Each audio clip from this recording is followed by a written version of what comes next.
let's take a piece of painted track here and prepare it for first time use.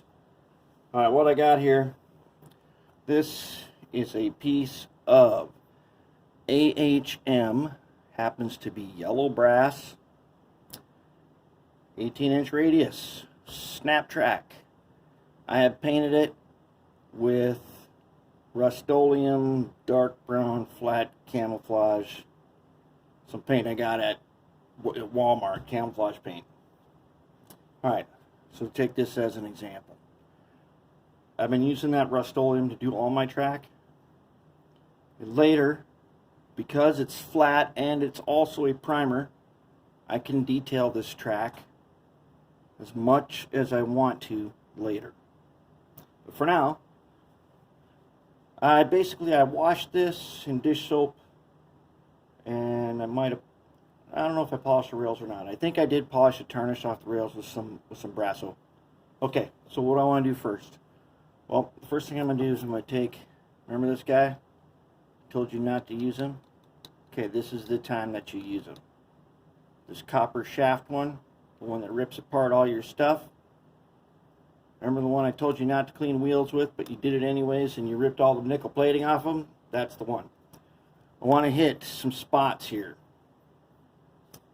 And if I'm actually ever going to use this, which I probably am, I'm going to go ahead and I'm going to get rid of the spots, the tie cutouts, because I'll make those into,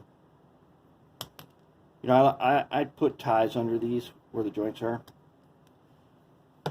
I'll just cut those off.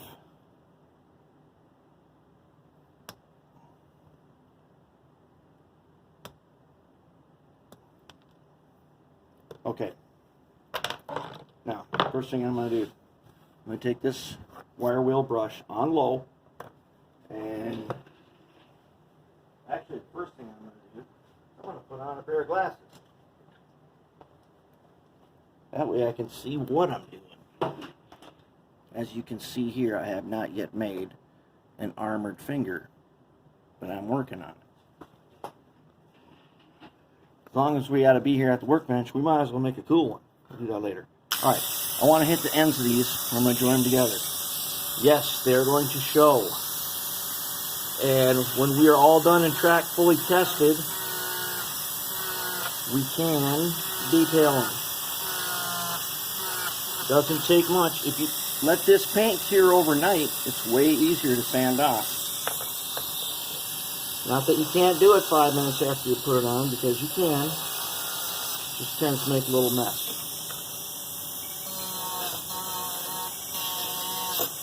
Okay. Now I've hit the ends. That's the bottom. Nice and shiny. Sides, sides. Alright. Let me hit the other side.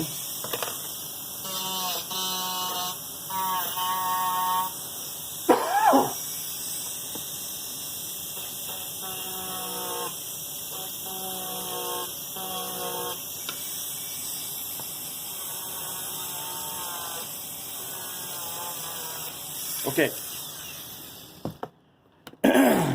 That's what the ends, my joints are going to. Now I have a piece track here I did earlier that I was using for something. If I was going to join these two together, basically I would put my rail joiners on, which I'll show you in a little bit here. I'll put the rail joiners on with the Oxgard. If I was going to solder these two joints together, like I do sometimes with snap track to make special sections. Now, as you know, I don't like to solder long lengths.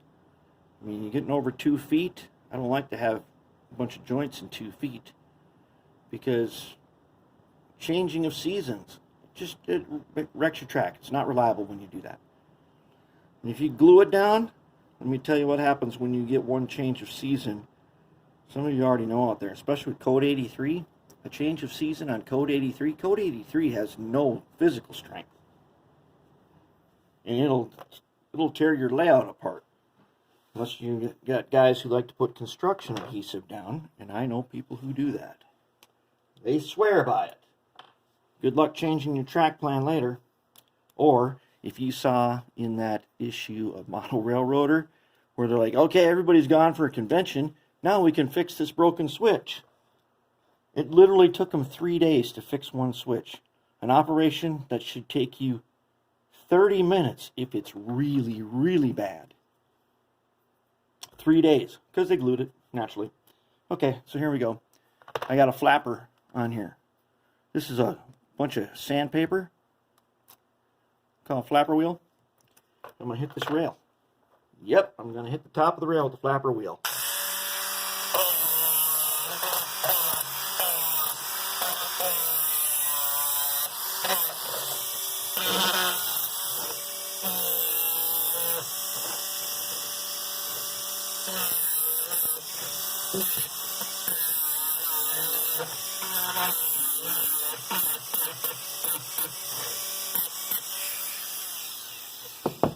There, look at that.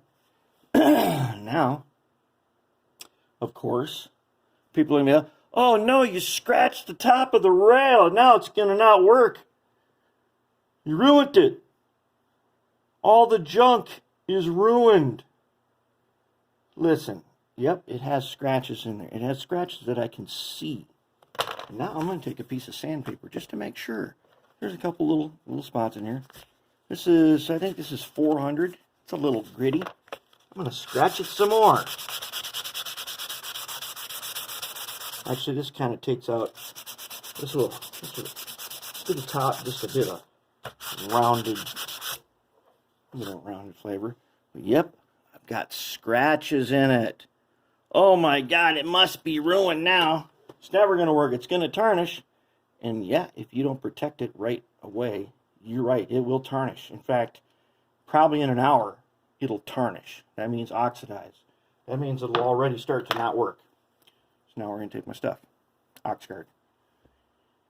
Okay, here's the first tube of Oxgard I ever got. It's not even empty, and it's like 6 years old.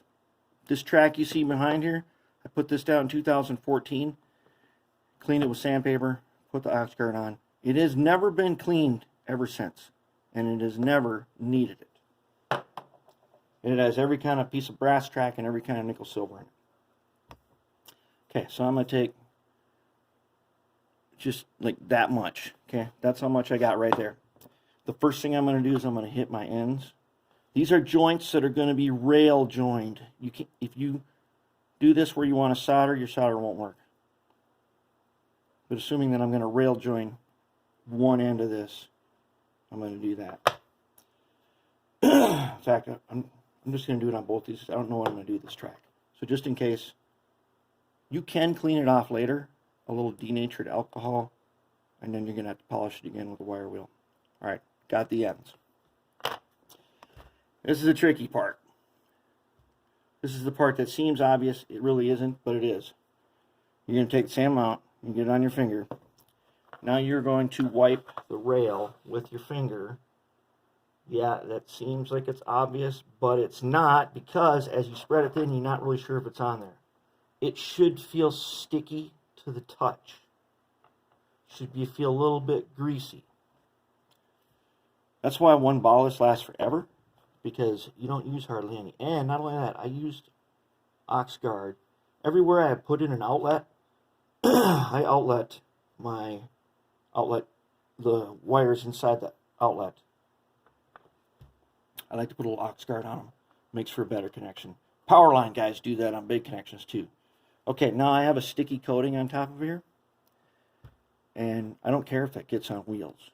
It won't be like dry to the touch. Sometimes it takes weeks.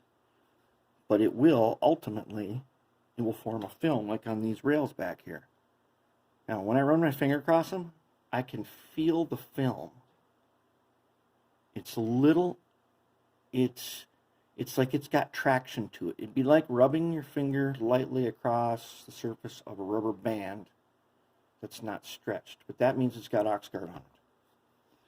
Okay, now my rail is coated. I'll tell you what, it's not all that fun doing a long piece of rail. Okay, so now if I'm going to connect these two pieces, I'm going to take a rail joiner. I'm going to get a little dab out here. Oh yeah, by the way, we're going to assume that I already did this one, even though I didn't. hit this with your wire wheel. It doesn't do any real good to put an antioxidant on something unless it's clean. You're going to protect it from the tarnish underneath? No. So clean your stuff, then you put it on. Okay, now I got it on there. Next one. Just a little bit. I do this on all my rail joiners, wherever I'm using rail joiners. You know, only need a little bit. And remember when I cleaned the edges? Remember when I cleaned the edges of this? That's so this will slide on there. Now, if it goes on tight, you're getting a metal-to-metal contact, and the Oxgard is getting around it, and it's going to protect that contact. Oxgard itself is conductive. Okay, so then I'm going to do just a tiny bit, like that. For like $4, you'd be wearing a club-size layout with one tube, and still not use it all up. So now I'm going to get my two together. Okay, whoop. And then I'm going to, on the layout, I use track nails. Okay, there is a piece that is in service, or is ready to be nailed down. Rail tops are coated. You can use it right away. I don't mind getting it on my locomotive wheels. Clean wheels, all it does is protect them. A coated rail head eliminates sparking. Every time something sparks, it's like lightning striking. It causes a carbon deposit. That's where your dirt comes from. Okay, it's not from... Plastic does not shed. I'm going to tell you right now. Let me say that again. Plastic does not shed. Let's say it again. Plastic does not shed. How do you know this? Because plastic, nylon and Delrin, are both machinable plastics, which you can buy in chunks to use on a milling machine. See this? That is a milling machine. You can put a plastic chunk in there and you can mill it with the mill and make a part. Sometimes you do that to test it to see if your part's going to work. Plastic does not cause dirt. However, it does have static electricity, which picks up them carbon deposits and any other stuff you have. So never, never clean your rail with rubbing alcohol, which is a drying agent. Don't do it. If you do it, all you're going to be doing is doing it again, and you're going to wonder why it tarnishes. You use drying agent on this, you are accelerating the oxidation process, which is dumb. You want to have clean track. This piece of track does not need to be cleaned for years to come. And then you're good to go. Totally clean. Look at these wheels here. See the wheels on this? They got a little film on there. That is an Oxgard film. I have never cleaned these wheels. This is I use this to check to see if things are engaged and if they're going to work. 3 axles with 3 points of contact are good for doing that. Now, shortly, I'm going to have a way to figure out what I found out the other day when I was working on that one piece of track is if you do this track, sometimes you forget because you can't just tell directly by looking at it, even with a magnifying glass sometimes, if you did it or not. There's an old flat car that has a spotlight on it. You've probably seen it.